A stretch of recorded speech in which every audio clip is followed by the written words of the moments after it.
അങ്ങനത്തെ ഒരു ഫീൽഡിലോട്ട് കയറി പറ്റിയത് ഈ ഒരു ഐസറിന്റെ ഒരു ഇൻഫ്ലുവൻസ് തന്നെയാണെന്ന് ഞാൻ അപ്പൊ ആദ്യമായിട്ട് ഈ ഒരു സെമി കണ്ടക്ടേഴ്സിന്റെ എക്സ്പോഷർ ഉണ്ടാകുന്ന ഐസറിൽ വെച്ചിട്ടാണ്. അതെ, ഐസറിൽ ഫസ്റ്റ് എക്സ്പോഷർ പറയുകയാണെങ്കിൽ ഞാൻ ഇന്റേൺഷിപ്പ് ചെയ്തിട്ടുണ്ടായിരുന്നു.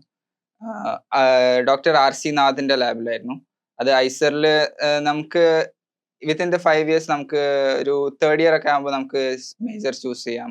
മേജർ ചൂസ് ചെയ്തതിനു ശേഷം നമുക്ക് പിന്നെ അതിൽ തന്നെ കുറച്ച് ഇന്റേൺഷിപ്സ് ഒക്കെ ചെയ്യുന്നത് നല്ലതാണ്.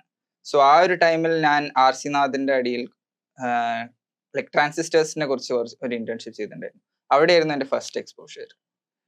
പിന്നീട് ഞാൻ അവിടെ ലാസ്റ്റ് ഇയർ എൻ്റെ മേജർ പ്രോജക്റ്റ് അവിടെ ബികാസ് സാറിന്റെ ലാബിലായിരുന്നു. അവിടെയായിരുന്നു എൻ്റെ വേറൊരു second semi conductor exposure. So ഈ 2 ഫീൽഡിലൂടെ എനിക്ക് സെമി കണ്ടക്ടർ